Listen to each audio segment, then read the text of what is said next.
Durung tau tak rasake urip dhewe tresno ora ana sing gawe kudu sabar mung dianggap wong sepele mlaku kadang kesandung ora ana sing nulung seneng ati ra iso tak bendong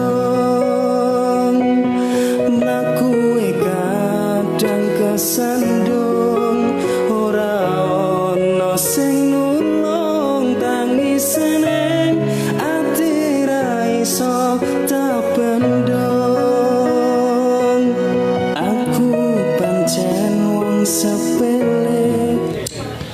Assalamualaikum warahmatullahi wabarakatuh. Waalaikumsalam warahmatullahi wabarakatuh. Bismillahirrahmanirrahim. Alhamdulillahirabbil alamin. Wassalatu wassalamu ala asrofil anbiya'i wal mursalin sayyidina wa maulana Muhammadin wa ala alihi wa sahbihi ajmain wa ba'du. Sahabat pengguna media sosial yang berbahagia dan juga sahabat-sahabat peserta pelatihan dan sinau bareng pemanfaatan media sosial dari lintas badan otonom Kabupaten Magelang. Dalam hal ini kegiatan yang digagas oleh PCGP Ansor Kabupaten Magelang yang berbahagia, sahabat Nusiar yang pagi hari ini menyimak melalui link Facebook atau di halaman Nusiar, kemudian sahabat-sahabat dari Jani Maju Mundilan dan juga sahabat-sahabat dari Instagramnya Inu Mundilan, keluarga besar Warung Sambal Raja Kosek, Pak Eko, Bu Ica, beserta keluarga yang kami hormati, sahabat-sahabat senior kami di Gerakan Pemuda Ansor yang Rabu malam hari ini ada Pak Fathan, juga matur nuwun dari LT NNU Kabupaten Magelang, juga matur nuwun berkenan rawuh Bapak Haji Awaludin Setiaji, dan yang terhormat ada di samping kanan kami senior kami, guru kami, beliau Mas Habib Soleh, salah satu senior jurnalistik di Kabupaten Magelang. Mungkin banyak yang sudah mengenal beliau karena sebelum kami kenal media sosial, beliau lebih dahulu menjadi rajanya media sosial juga, dan juga dalam hal ini sebagai seorang wartawan. Sahabat-sahabat peserta yang kami banggakan, alhamdulillah pada pagi hari ini kita bisa kembali bersama panjenengan di sesi yang ketiga pagi hari ini, setelah tadi dua sesi awal dari mulai opening kemudian satu materi bersama Bapak Haji Awaludin Haji telah mengawali kita, dan tentunya selamat bergabung untuk sahabat-sahabat yang menggunakan media sosial baik di IG maupun di Facebook dan halaman Nusiar. Pagi siang hari ini kita akan lanjutkan kebersamaan kita untuk mendengarkan materi berikutnya, etika penulisan di media sosial yang nanti akan disampaikan oleh beliau Bapak Habib Soleh. Namun tentunya kiranya buat sahabat-sahabat yang sudah bergabung, monggo silahkan bisa tuliskan salam sahabat dalam komentarnya di kolom komentar yang tersedia. Kemudian yang belum follow di Instagramnya NU Mundilan, silahkan follow di IG-nya NU Mundilan, NU Mundilan. Dan juga para pengguna media sosial yang lain, khususnya keluarga besar Jamiah Nahdlatul Ulama se-Kabupaten Magelang, monggo bisa membagikan informasi link kegiatan kita siang hari ini ke lintas pertemanan panjenengan, akan menjadi satu inspirasi bagi kita dan juga memberikan kemanfaatan secara luas. Dan pagi siang hari ini kita berada di Warung Sambal Raja Kosek, tepatnya di Serowol, Progowati Mungkit, untuk membersamai panjenengan di materi di dalam tajuk Sinau Bareng Pemanfaatan Media Sosial sebagai Sarana Syiar Organisasi. Dan mungkin bagi sahabat-sahabat yang ada di layar Nusiar maupun di Jani Maju dan juga di IG-nya, mungkin perlu kita sampaikan juga bahwa siang hari ini seluruh kegiatan yang ada di Warung Sambal Raja Kosek ini tetap menerapkan protap kesehatan untuk semua peserta, dan harapannya ini juga menjadi inspirasi bagi sahabat-sahabat di tingkat kecamatan maupun PAC. Monggo bisa memulai kembali kegiatan-kegiatan baik online maupun offline-nya, khususnya di kegiatan offline tetap dengan menerapkan standar protokol kesehatan yang berlaku di wilayah masing-masing. Dan langsung kita ke beliau Mas Habib. Assalamualaikum Mas Habib. Waalaikumsalam warahmatullahi Sehat, Pak Habib? wabarakatuh. Alhamdulillah sehat. Saya beberapa kali menghadirkan Pak Habib, baru kali ini berada di sampingnya Pak Habib. Matur nuwun untuk selalu membersamai kami di Jejak Digital. Dan pagi siang ini Pak Habib, yang kita berada di tengah-tengah sahabat-sahabat muda Magelang yang luar biasa ini. Insya Allah masa depan Magelang ada di tangan sahabat-sahabat semua. Kita mau tepuk tangan untuk kita semuanya. Dari mulai Ibnu IPPNU, kemudian GP Ansor tentunya, sahabat-sahabat Banser, dan juga Mbak Fatayat ini juga hadir siang hari ini, dan juga dari LTNNU juga hadir. Matur nuwun Pak untuk rawuhnya siang hari ini. Pak Habib pripun pawartos sehat? Alhamdulillah sehat. Hari Ahad mungkin sedari pagi aktivitas. Banyak sekali aktivitas, jadi kita kalau pagi, terutama setelah COVID adalah olahraga, kemudian bersama keluarga. Oh gitu, jadi kegiatan bersama keluarga. Mungkin, kalau keluarga, kalau dulu itu yang ketemu Kak, karena selagi saya menjadi wartawan dari pagi sampai malam, kemudian di Bawaslu juga lebih parah lagi, sering tidak ada di rumah begitu. Nah setelah ada COVID ini, kita lebih punya banyak waktu untuk bersama keluarga. Gitu. Dan ini mungkin satu anugerah juga bagi putra-putri juga. Manfaat COVID itu ya. Manfaat COVID.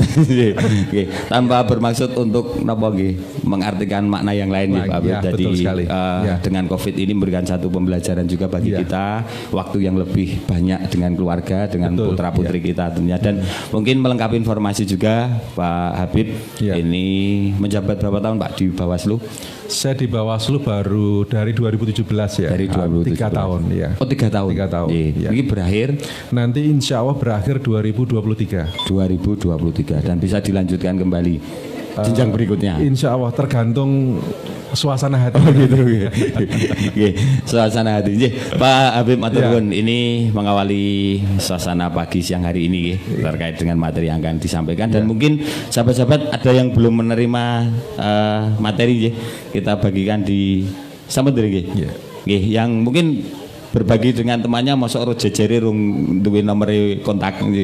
Ada dari beberapa teman-teman ini dari Windusaa, dari mulai ujung Gerabak ada nih yang rawuh, ujung utara dan di Pakis kemudian sampai ujung selatan timur keluar lereng Merapi komplit nih untuk kita bisa nanti setelah ini harapannya Pak Habib dari sahabat-sahabat ini bisa memaksimalkan penggunaan media sosial, karena tajuk kita memang sinau bareng tentang media sosial. Nah ke teknis provokasi dan sebagainya mungkin Pak Haji tadi sudah luar biasa ini. Tergantung kita nyandak rorane. Kalau mungkin Pak Haji sering mengajari kami untuk madake frekuensi. Nah, frekuensi antena ini dhuwurno antenmu, jembarno serawungmu. Nah, ini mungkin tadi belum keluar Pak Habib. Serawung Migunani juga menjadi satu alasan kegiatan kita. Nah, dari sini mungkin kita akan mengenal juga Pak Habib. Nanti bisa panjenengan sampaikan bahwa selain media sosial menggunakan sarana video maupun foto nih, ini tidak kalah penting adalah penulisan. Nah ini kami, kalau kami bicara kapasitas kami di Munilan, kita itu rodo, saya katakan miskin penulis, mentok-mentoknya ya caption, dong ya sambat. Sing paling parah misuh, misuh cerdas di media itu piye gitu, benar ketok katrok. Nah, secara umum Pak Habib tentang jurnalistik atau penulisan dan sebagainya, monggo bisa disampaikan dulu sekaligus menyapa Pak Habib penggemar panjenengan ini.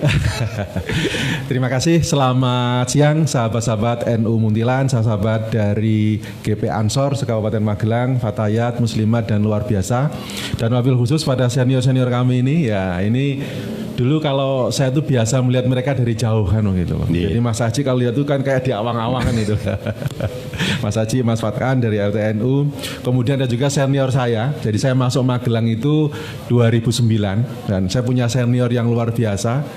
Selain senior dari sisi masuk di Magelang, juga dari sisi berat badan. Nah, ini juga luar biasa, Mas Pandu, juga senior di Ansor itu ya. Jadi ini adalah sahabat rekoso biasanya. Ini termasuk bocah Pandu. Ya. Oh iya, berarti podo aku. Gitu kan. Berarti suhu Pandu. Aku bocahmu Mas. Jadi kita punya pengalaman luar biasa di era erupsi Merapi dan banjir lahar ya. Saya itu belum banyak medsos, belum banyak relawan. Kalau sekarang kan sudah Pak Jamur ya. Dulu kan masih kita tuh wartawan ya relawan kan begitu. Nah, sebelum saya mengawali saya ingin menceritakan ada seorang tim ses calon bupati begitu ya, ini biar agak keren dulu gitu ya. Nah, dia mengatakan begini, paling enak itu mencari calon wakil bupati dari NU. Kenapa? Satu jelas punya masanya akeh. Dan yang kedua, NU itu adalah kerumunan, bukan barisan. Kerumunan bukan barisan. Ya, kenapa dia mengatakan begitu? Jamaah iki akeh diatur gampang, dipecah belah gampang. Isune sing nggo mecah ki akeh kan gitu. Nah, ini adalah masukan untuk kita semuanya. Apakah betul NU itu kerumunan atau kita adalah barisan? Yang bisa menjawab adalah kita sendiri kan begitu. Tapi kita bisa berkaca dari pengalaman kalau teman-teman era mahasiswa dulu ya, yang aktivis mahasiswa dulu pasti ingat eranya misalnya teman-teman Smith, PRD, kemudian HMI, kemudian PMI nanti dulu ya. Ini kan secara jumlah itu tidak banyak sebetulnya ya. Tapi mereka kan bisa mewarnai media, bisa mewarnai wacana yang luar biasa kan begitu. Bahkan reformasi 98 juga dipicu oleh teman-teman mahasiswa ini. Mahasiswa jumlahnya sedikit tetapi punya pengaruh yang luar biasa. Dampaknya luar biasa. Dalam pergerakan di Kabupaten Magelang yang aktif sekarang, apakah jumlahnya sebanyak jenengan semuanya? Nah, itu kan menarik setelah kita kaji. Nah, maka teman ini kemudian mengatakan NU itu lebih banyak sebagai kerumunan, bukan barisan. Nah, ini bukan sebuah kritik negatif, tapi sebuah masukan untuk kita semuanya. Bagaimana kita itu menjadikan kita itu sebagai sebuah barisan. Ciri barisan itu apa sih? Ada struktur komandonya. Ketika seorang komandan atau tokoh pimpinan itu kemudian nyemprit, semuanya itu bergerak ke arah yang sama. Di slide itu saya kasih contoh dan barisan. Kerumunan itu seperti orang menonton ya, nonton dangdut, nonton jatilan, nonton ara-ara, itu orang berkerumun semuanya. Gerakannya ada yang lari ke depan, ke samping, kanan, kiri kan itu. Tapi barisan itu bisa hanya kelompok, misalnya kelompok yang di desa-desa misalnya ada kelompok-kelompok masyarakat yang itu bisa diarahkan itu bisa disebut sebagai intinya adalah ada kebersamaan dan ada kepemimpinan yang ini bisa didengarkan, diikuti oleh semua orang. Nah, sekarang bagaimana kita menjadikan PCNU biasa ini sebagai sebuah barisan kan begitu. Oke, selama ini kita bergerak sendiri-sendiri ya. NU Muntilan punya sendiri, ngeluar sendiri, Serumbung Dukun sendiri-sendiri kan begitu. Bagaimana ini disinergikan menjadi sebuah kelompok kan gitu. Kita mengenal grup Kompas yang luar biasa.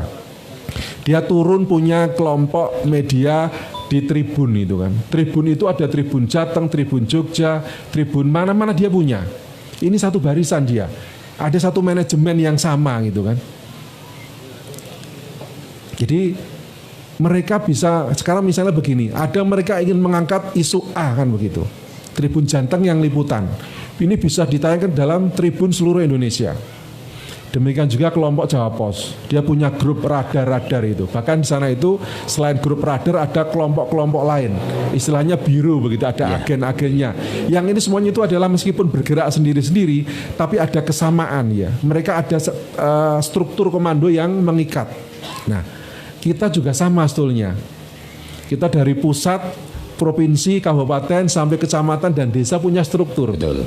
Nah, pertanyaannya adalah apakah kita sudah bergerak dalam irama yang sama? Kita menuju arah yang sama kan begitu. Makanya teman ini mengatakan NU itu masih kerumunan kan begitu. Ya, ini PR kita bersama. Nah, di media ini juga sama nanti. Saya pikir yang menarik adalah bagaimana nanti semangat ini kan sekarang kalau kita baca ya, gerakan masyarakat untuk melakukan liputan, melakukan ini kan luar biasa ya. Ada bencana sedikit kita bisa lihat di medsos langsung tahu.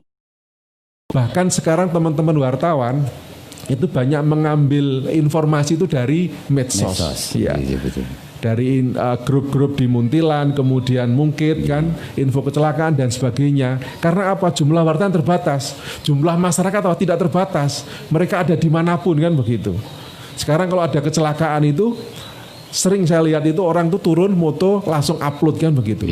Ada semangat orang itu untuk mengabarkan itu loh. Inilah sebetulnya disebut sebagai jurnalisme warga. Jurnalisme yang berasal dari masyarakat, untuk masyarakat dan untuk seluruh masyarakat kan gitu. Nah, cuma persoalannya adalah kadang-kadang teman-teman ini tidak atau kurang masih abai terhadap sisi kecermatan, ketelitian, up to date kan gitu. Kadang-kadang salah upload kan gitu. Nah, maka perlulah kita kemudian belajar tekniknya, bagaimana kita tidak salah gitu kan. Karena ini meskipun medsos, sekarang ada undang-undang IT loh. Betul. Ya kan? Iya. Banyak kalau kita cermati itu, orang-orang yang dipersoalkan itu karena salah upload kan begitu. Yang ramai kemarin yang kasus penggal Jokowi kan. Kita nggak akan mengomentari itu, tetapi itu bisa menjadi kaca benggala untuk kita semuanya. Bahwa semangat masyarakat sekarang untuk jadi jurnalis itu luar biasa. Oke. Terima kasih Pak Bib. Ini coba kita tahan ya. Saya coba sedikit menarik tadi yang disampaikan. Satu kritik sebenarnya ini yang luar biasa perlu kita akoni bersama aja. Bahwa kerumunan yang ada di sekitar kita belum bisa kita gerakkan. Ini saya kira terima kasih Pak Bib. Kita juga akan menukikkan juga bahwa kita punya kerumunan media sosial di lingkungan masing-masing biar nanti nek urusan ngurusi jamaah mangke pandu di materi nanti ya. Materinya Mas Pandu nanti menggerakkan jamaah. Senior sekali. Paling senior loh sampean hari ini. Ngasih Pak Bib ngaku bocah sampean. Tapi kita juga akan coba kerucutkan di rakyat medsos atau umat media sosial NU. Ini juga banyak sehingga tadi mungkin kita sambung juga pertanyaan Mas dari Mungkit tadi dari NU Mungkit bahwa wis gawe acara ojo meneh kok nonton ngungak wegah. Nah ini mungkin salah satu indikasi yang di lapangan. Namun menarik sahabat-sahabat ketika kita bicara kondisi real di lapangan, kemudian pengguna media sosial dan ini satu catatan mungkin di slide juga menampilkan juga bagaimana sebetulnya masyarakat itu punya naluri jurnalistik. Kalau Pak Habib mengatakan bahwa jurnalistik warga, mungkin kita juga perlu nanti menggerakkan jurnalistik warga NU untuk seneng mengunggah, mengupload kegiatan-kegiatan bernuansa NU. Satu catatan yang menarik kami perhatikan juga Pak Habib, sekitar 3, 4 atau 5 tahun terakhir, dulu konco-konco itu untuk berprofil dengan identitas NU isin. Mbak IPP ngojas IPP iki arep nang basas engko isin. Nah, sekarang nah ini konco-konco banser apalagi jakete nyileh pede ra apa-apa ya Mas ya. Jakete sesak we los teman. Artinya ada satu kebanggaan pula dari warga NU menunjukkan identitas ke-NU-nya. Nah, ini juga menjadi satu indikasi positif indikasi positif dari kita. Nah, ada satu catatan ini peran masyarakat dalam bermedia ini masih cenderung mungkin kurang tepat atau mungkin kurang lengkap masuk berita kecelakaan tuh ono digeger wisanti sone jebule jenenge telah meninggal Agus alamat juga Agus sijine dan sebagainya. Nah, ini mungkin kepenulisan Pak Habib ini mungkin clue yang perlu diperhatikan bagi sahabat-sahabat dalam menulis. Monggo nih Pak Habib. Oke. Jadi begini sahabat-sahabat semuanya ya. Kalau dalam jurnalistik itu ada istilahnya 5W1H. Jadi ini hal yang harus ada dalam sebuah tulisan. Jadi syarat mutlak sebuah tulisan itu harus ada 5W1H. Jadi itu adalah bahasa Inggris ya. Jadi itu apa, bahasa Indonesianya apa, kenapa, mengapa, bila mana. Ya, apa itu apa yang terjadi dalam sebuah peristiwa, apa yang kita lakukan hari ini, apa ini harus tercantum dalam sebuah tulisan. Kemudian mengapa itu bisa terjadi kan gitu, mengapa NU mengadakan acara seperti ini, maksudnya apa kan gitu. Kemudian bagaimana itu terjadi kan itu, ceritanya apa, kronologinya bagaimana gitu loh. Di teman-teman itu salah, bukan salah ya, tapi kurang lengkap begitu ya. Lokasinya di mana nggak ngerti kan begitu. Maka masih banyak sekali pertanyaan. Nah, ketika jenengan membuat tulisan meskipun tulisan pendek, upload caption dan sebagainya, sebaiknya tetap ada unsur 5W ini, 5W 1H. Hanya itu how, bagaimana itu terjadi. Jadi harus ada apa, kenapa atau mengapa, di mana, kapan itu kan. Kapan itu terjadi. Jangan sampai kemudian itu dimaknai sebagai tahun lalu. Jadi apa, kenapa, mengapa, bagaimana, di mana, kapan. Itu harus ada. 5W 1H. Di dalam slide itu sudah saya jelaskan detail itu, ada unsur-unsur itu yang itu bisa dibaca sendiri. Yang intinya adalah ketika jenengan membuat tulisan apapun, apalagi itu dalam bentuk berita, baik untuk organisasi maupun untuk pribadi, harus ada 5W 1H. Nah, setelah 5W 1H ini terpenuhi, maka kemudian harus ada unsur ada so what itu kan, ada kelanjutan itu apa itu, manfaat yang terkandung itu apa itu kan, dalam bahasa Acita ini sudah disebutkan ya. Jadi harus ada unsur manfaat, tidak kering sebatas informasi. Ketika kita hari ini membuat acara hari ini, acaranya kan jelas, pelatihan bermedia sosial kan gitu. Lokasinya di mana? Di Rumah Makan Raja Kose. Kapan hari ini kan gitu loh. Kenapa begitu? Sudah dijelaskan. Kemudian bagaimana ini dilakukan? Nah, jenengan sudah menghadiri ini. Artinya harus sudah memahami kan begitu loh. Nah, sekarang tinggal kita masukkan pesannya ini apa kan begitu. Kalau orang membaca hanya sekedar 5W 1H, tidak akan menarik. Karena apa? Sebatas informasi. Tetapi sebuah aspek kebermanfaatan, sebuah pesan moralnya harus dimunculkan. Kenapa kita hidup kan gitu? Buat apa kita hidup kan gitu? Nah, saya semalam itu begitu dapat jabrian ini begini, saya langsung membuat materi ini kan begitu loh. Nah, saya juga langsung buat status hidup adalah pengabdian dan kebermanfaatan. Bagaimana kita selalu bisa memberikan manfaat dalam hidup kita. Saya yakinnya yang hadir di sini pernah upload di medsos. Ada yang belum? Saya yakin pernah kan begitu loh. Persoalannya adalah apakah itu memberikan manfaat atau tidak? Apakah informasi kan itu? Dalam jurnalisme warga, ketelitian, kita harus teliti, harus cermat. Tidak boleh tidak. Orang kadang-kadang karena ini merasa medsos, sepenting upload seadanya. Anu tadi cah-cah upload kok ming semangat ya. Sebuah foto itu memang berbicara kan begitu. Foto itu lebih banyak berbicara dari sebuah tulisan. Tetapi akan lebih berbicara lagi ketika ada caption yang menarik. Ada cerita, ada pesan yang ingin disampaikan. Maka ketika mas-mas mbak-mbak mengunggah sebuah foto, maka itu harus ada pesan yang disampaikan. Unsur-unsur apa, mengapa, bagaimana, di mana, kapan itu terjadi. Sampaikan pesan itu ada aspek manfaatnya kan begitu. Apalagi ketika kita membuat sebuah tulisan. Nah, NU, Ansor, Fatayat, Muslimat punya acara yang sangat banyak.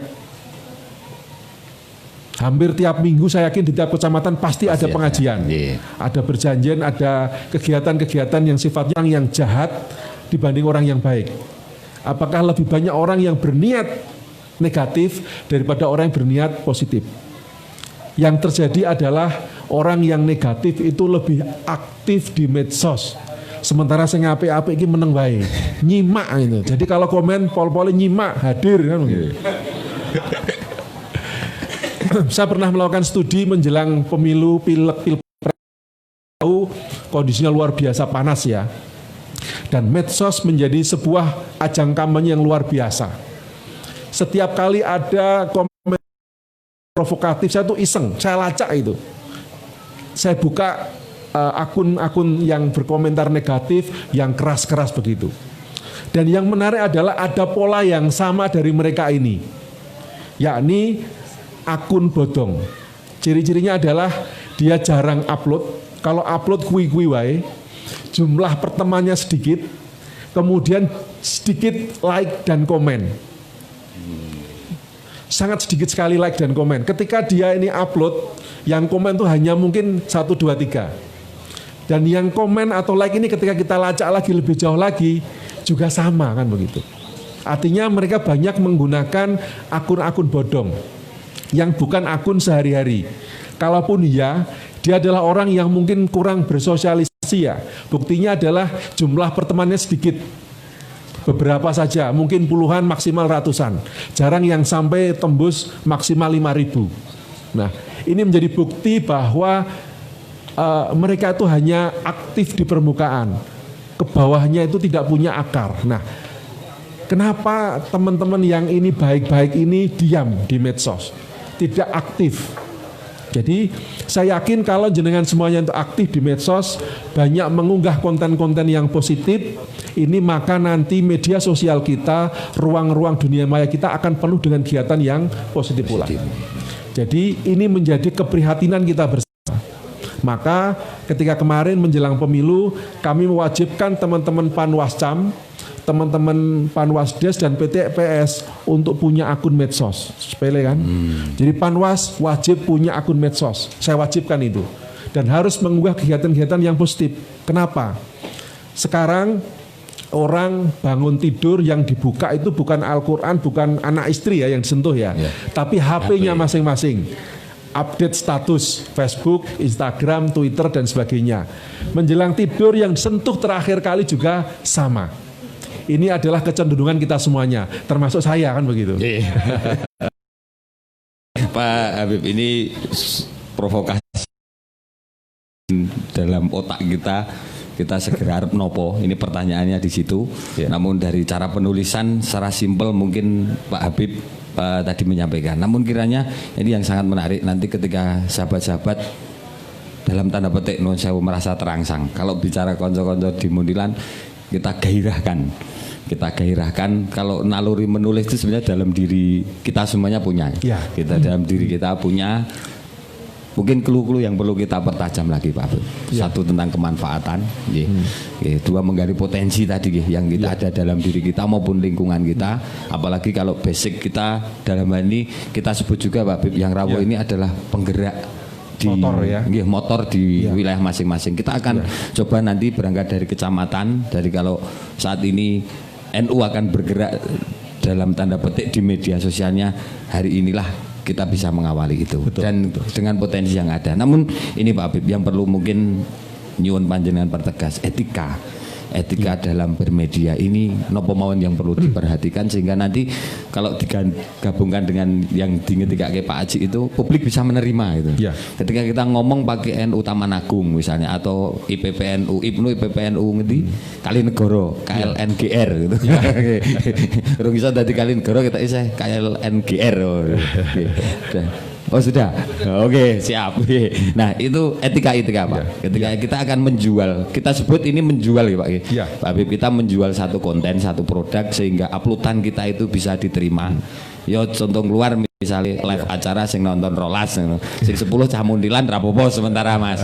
Engko sing loro gek cah keluar bahkan yang ada di ruangan itu ya ora nonton. Ayo niku wis diantenan to kuwi.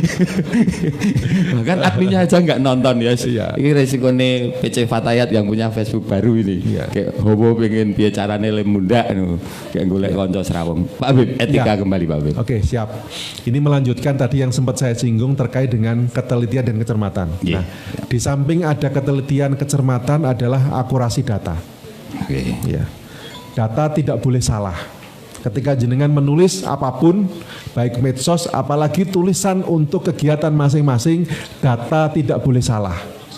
Misalnya data nama-nama kiai yang hadir, jumlah peserta, kegiatan yang dilaksanakan, waktu, tempat dan sebagainya. Ini tidak boleh salah. Akurasi data wajib hukumnya. Kemudian kejujuran. Jangan menulis, meliput dengan niat hati yang tidak jujur. Jujur itu wajib. Fardhu ain gitu kalau saya menyebutnya itu. Jadi dalam sebuah tulisan itu harus jujur. Bahkan kalau dalam jurnalistik foto itu tidak boleh diubah-ubah, yang boleh hanya cropping, penjahayaan itu boleh. Tapi kalau montase tidak boleh. Nah, ini juga harus diterapkan dalam media sosial. Jangan kemudian karena ingin nampang tidak hadir di sini, fotonya Mas Lukman diganti fotonya Mas Rizky kan begitu loh. Nah, ini kan nggak boleh gitu kan. Jadi foto berita itu akurasi wajib. Kemudian kejujuran. Selanjutnya adalah keterbukaan. Tidak perlu ada yang ditutup-tutupi. Dalam bermedsos, dalam bermedia, kejujuran. Karena itu juga melatih kita. Ketika kita tuh jujur pada apa saja, maka kita akan berani menghadapi kenyataan sepahit apapun. Jujur, akurasi data, keterbukaan. Kemudian yang tidak kalah penting adalah independen. Kalau sekarang mungkin independensi hal yang mudah diucapkan dan dilakukan. Nanti menjelang pilkades, menjelang pilkada, menjelang pilek-pilpres, nah itu maknanya akan susah. Maknanya akan berbeda kan begitu. Tapi kita perlu melatih diri kita untuk senantiasa independen, jujur. Jadi ketika kita independen maka kita akan enak. Teman-teman ini kenapa saya mau dikerjani oleh teman-teman NU Munthilan? Ini adalah yang ketiga. Yang ketiga. Kelima total itu. Jadi 2 minggu ini saya sudah kelima kali dikerjai kan. Tapi saya enjoy itu loh. Saya senang aja. Kenapa? Teman-teman ini jujur. Hari pertama saya dikerjai, saya diundang H-1 oleh Mas Lukman malam hari. Don acara tema dikirim Mas Aji itu H-1 jam gitu. Sudah mau berangkat baru dikirim itu. Tapi saya enjoy karena apa? Teman-teman ini jujur, terbuka. Dan independen. Tidak ada, ketika saya lihat saya teropong ini, tidak ada indikasi kita akan dibawa ke ranah mana-mana kan begitu loh. Ranahnya hanya satu hal, kebermanfaatan. Asik lahan begitu loh. Jadi saya selalu siap di onjai, di belanjeti sampai ditanya keluarga pun oke kan begitu loh. Karena apa? Ada kejujuran di sana. Dan ini berlaku untuk masyarakat. Ketika kita menulis dengan jujur, kita menyampaikan fakta, data, Oke Pak Habib, terima kasih. Ini mungkin ada juga di tulisan panjenengan adalah orisinil Pak Habib. Ya, betul. Orisinil ini menjadi satu daya jual bagi kita. Mungkin di teman-teman kadang juga merasa tidak pede Pak Habib ini. Ya. Karena wis ono wis ditulis. Kata Bu Rofi jadi ini nulis, ngerasi itu dikirim. Wis ditulis Joko, wis pepekan nulis. Ya. Rasa dikirim. Ada ketidakpercayaan diri. Betul. Apa yang harus disiapkan? Yang pertama adalah yakin dengan diri sendiri ya. Nah, ketika kita yakin dengan diri kita akan pede kok. Seorang sastrawan itu dia percaya bahwa sebuah karya punya kehidupan sendiri. Ketika ia selesai dituliskan, ia punya kehidupan sendiri. Tidak melulu terkait dengan siapa penulisnya. Biarkan karya ini melayari dirinya sendiri. Jangan kemudian kita tidak pede, aku dikritik dinya kan begitu. Kalau memang sudah selesai dituliskan ya sudah kirimkan, biar dia menjalani kehidupannya. Sebuah tulisan itu punya kehidupan sendiri. Dia akan berlayar dengan caranya sendiri.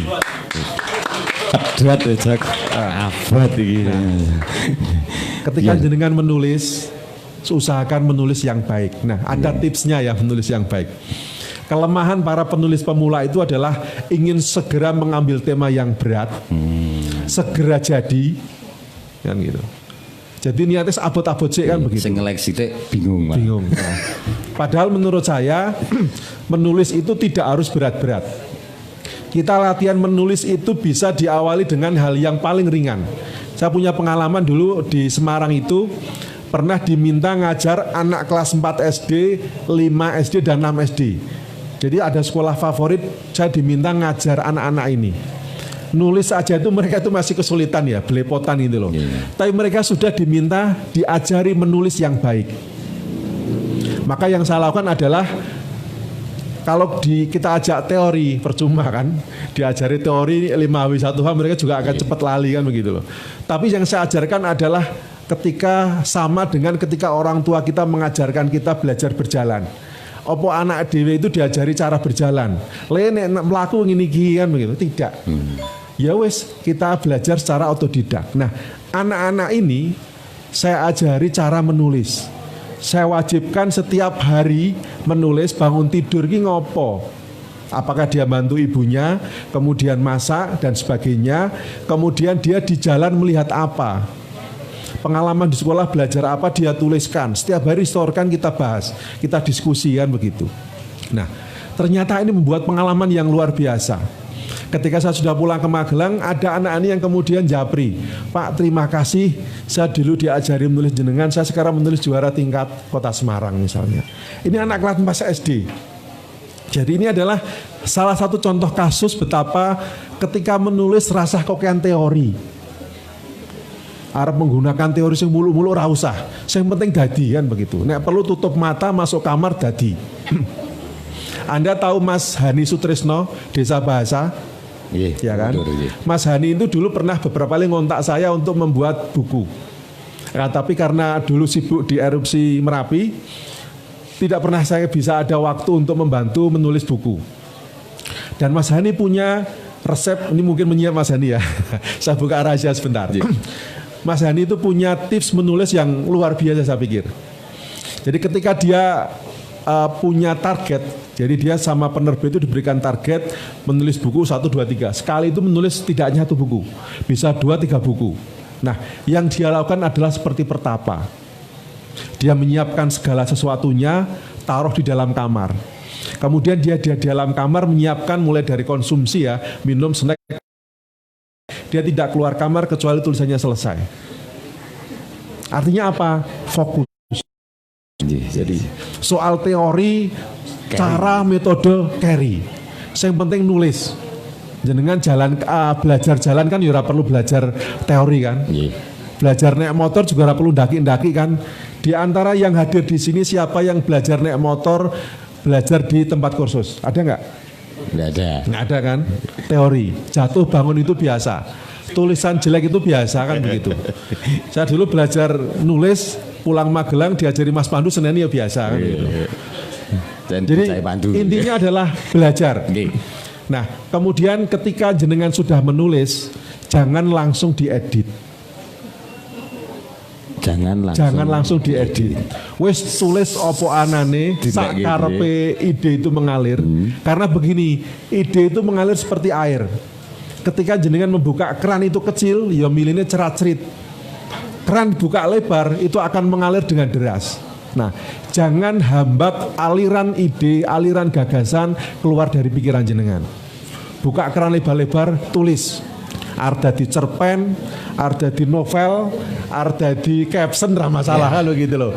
Yang penting jadi tulisan. Nah, setelah itu keluar ruangan, ambil napas, lihat bintang, lihat langit, kemudian minum kopi, minum teh, masuk ruangan, berpikir sebentar, edit lagi. Insya Allah jadi yang lebih bagus. Oke, tepuk tangan ini luar biasa.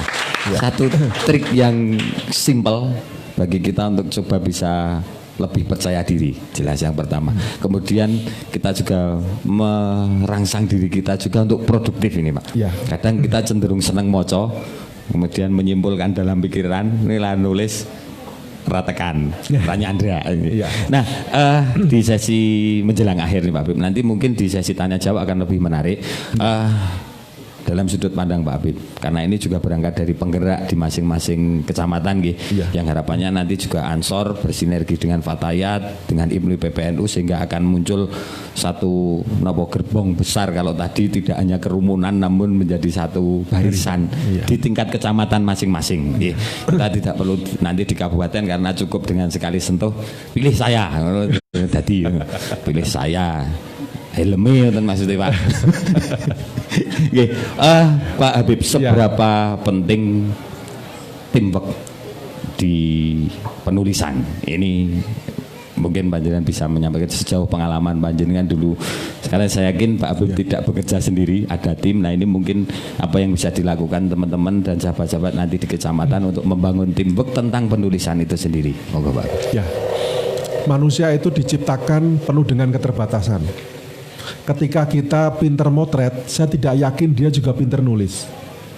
Ketika dia pinter pidato, pinter dakwah, saya tidak yakin dia juga pinter nulis.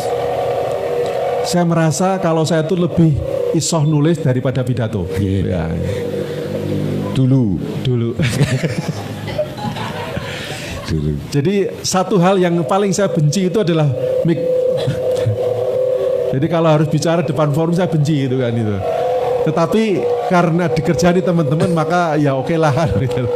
Akhirnya keluar juga. Ini pentingnya kita kemudian teamwork. Kita harus bekerja sebagai sebuah tim. Kita ora isoh melaku dewe. Kita tidak bisa bekerja sendiri. Di media kebetulan karena saya dulu adalah alumni ya. Jadi alumni bukan wartawan lagi. Saya sudah resign dari Suara Merdeka. Nah, di Suara Merdeka ini kalau kita liputan itu kita punya tim.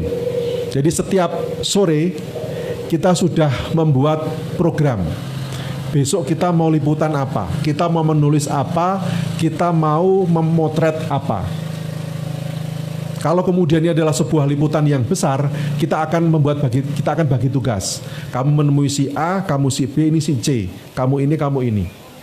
Jadi ada tim. Ketika nanti selesai ya, kemudian bisa kita satukan. Nah, di NU saya pikir juga sama. Ketika ada acara seperti ini, apakah hanya satu orang itu kan? Saya yakin dia akan merasa diplekodo. Yang pinter video-video ini saya tidak yakin dia pinter motret kan gitu loh. Kecuali Mas Wawan. Iya, betul. Tetapi yang pinter nulis belum tentu juga sama. Nah, yang harus kita lakukan adalah bagaimana kita menyatukan kepingan-kepingan ini.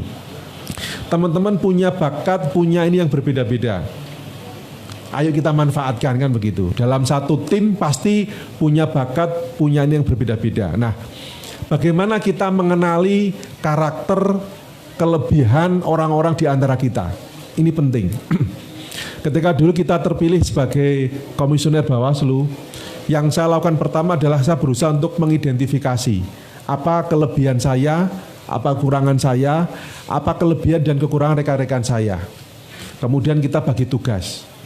Dalam merekrut staf, kemudian Panwascam pun kita berusaha memetakan ini. Jadi jangan sampai satu tim ini kelebihannya sama. Misalnya kalau di Panwascam ya, saya melihat Panwascam ya, kalau ini guru semua, pasti banyak kelemahannya, tidak akan solid. Kalau dengan membuat rumah, pakai semen semua, boros dan tidak akan kuat. Tapi kalau semen dicampur dengan batu, dicampur dengan pasir, kasih air, akan jadi bangunan yang kokoh. Teamwork itu seperti itu. Jadi harus ada unsur-unsur yang berbeda yang kemudian disatukan sebagai sebuah tim. Maka inilah yang harus dilakukan oleh teman-teman. Buatlah tim di masing-masing kecamatan. Buat tim di masing-masing desa.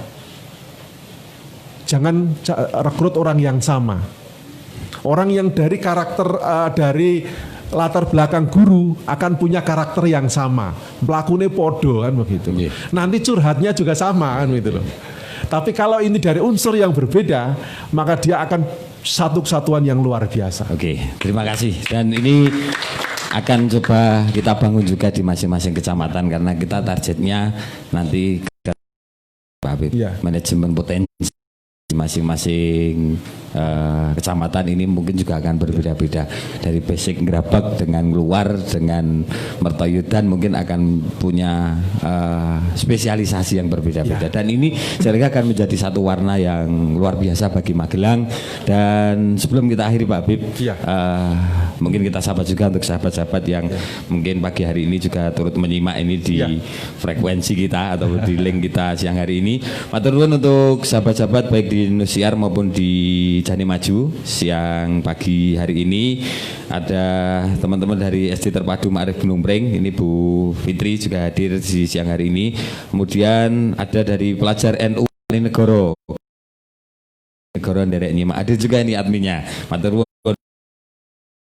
Raja Kosek, terima kasih. Kang Santri Sawangan Dongopi nyambi nyimak, matur nuwun. Bu Fitri Arianti ini dari SD Terpadu, kemudian Haritul Lazim Andrianto matur nuwun derek nyimak. Fatayat Magelang juga hadir matur nuwun. Ustadz MH Bayaki hadir di lokasi matur nuwun. Mas Afif Sawangan hadir, NU Taman Agung Mundilan hadir, Mas Fatah Adi, Ican Firdaus derek sinau bareng. Mas Zainal Mahmud juga hadir. Sandi Kuratula ini nyimak dari Terminal Muntilan. Fitri Haryanti yang sulit konsisten dalam menulis. Makasih Pak Habib. Pak Habib Soleh provokasinya literasi. Ini dari Bu Fitri SD Terpadu yang kemarin panjenengan juga rawuh di sana. Nah, nanti ke offline kita akan mungkin tanya jawab. Satu dua closing statement dari Pak Habib sehingga provokasi panjenengan akan semakin nancep di hati, tersimpan dalam memori kita, kemudian menggairahkan konco-konco untuk segera bergerak. Moga Pak Habib. Ada sebuah ketakutan dari teman-teman itu ketika kemudian dia mengutip dari media. Boleh nggak sih kita mengambil sumber dari media, foto, link dan sebagainya? Boleh nggak sih kan begitu loh. Sebetulnya itu boleh. Kenapa tidak kan begitu? Justru media itu akan seneng ketika ada banyak yang share dan sebagainya. Syaratnya adalah sebutkan sumbernya. Kalau kemudian itu di-upload, apakah ada sumbernya misal dari mana? Atau jenengan ambil berita dari suaramerdeka.com, KR dan sebagainya, boleh itu diambil sepanjang menyebutkan sumbernya. Syukur kalau ada linknya, kasih linknya. Jadi itu diperkenankan dan diperbolehkan. Jangan ragu-ragu. Sepanjang itu memenuhi mendukung kegiatan jenengan, kemudian unsur itu dipenuhi, boleh, tidak masalah. Desa jumlahnya akan luar biasa. Minimal 500 itu dapat. Like, komen, subscribe. Nah, ayo kita jumlahnya banyak. Jangan jadi kerumunan. Jadilah barisan. Ada satu yang menggerakkan, nah, langsung semuanya jalan. Buka, like. Kalau sementara mungkin cukup bagus, mantul, hadir, nyimak dan juga masalah kan begitu loh. Jadi syukur bisa membaca kemudian ikut berkomentar, mensupport kan begitu. Jadi wajibkan diri kita untuk upload kegiatan yang positif. Niatnya bukan untuk pamer, niatnya adalah syiar, dakwah. Kalau Pak Kiai dakwah dengan ceramah Gus pojok itu yang saya khawatir nyapa ya, rambutnya gondrong itu kan. Saya nggak mau nyebut nama itu. Kalah kondang kan begitu loh. Yang kalah kuno maksudnya. Dia kan guru kitab kuning kan begitu. Ya, jadi kenapa tidak kita manfaatkan begitu loh. Ayolah kita semuanya mengunggah, kemudian saling nge-share, saling komen, saling like kan itu. Anggap ini sebagai sebuah syiar. Saiki ada mampu dakwah, mampu ceramah, mampu menulis, cukup like, komen, apa susahnya kan begitu loh. Ini akan menjadi sebuah viral. Sebuah kegiatan yang akan dilihat karena di Facebook, di medsos semakin banyak yang like, semakin banyak yang komen, itu akan semakin sering muncul di beranda. Semakin banyak orang yang akan melihat. Ketika ada 100 orang yang like, komen, maka ini akan update terus. Nah, akhirnya apa? Akan memancing orang-orang di luar komunitas kita yang akan ikut melihat, menonton kan begitu. Nah, kita punya potensi, kita punya sumber daya. Tadi sudah diberikan Mauidhah Hasanah Mas Aji. Nanti akan dilengkapi desainnya oleh senior kita Mas Pandu. Nah, barisan yang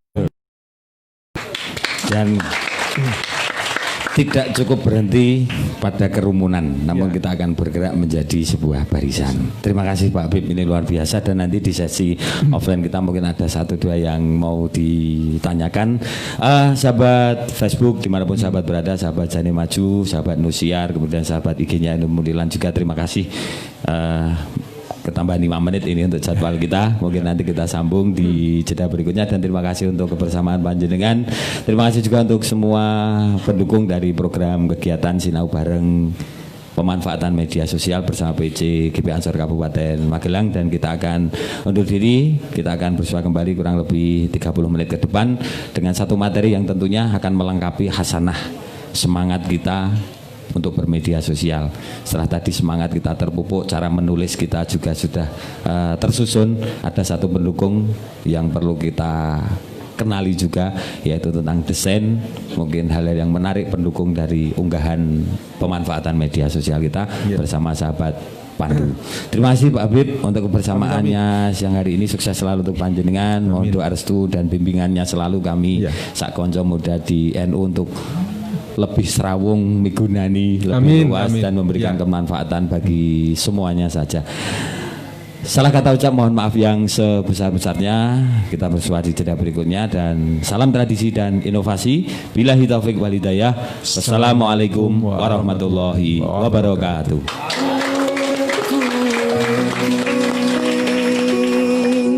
Jujur sedih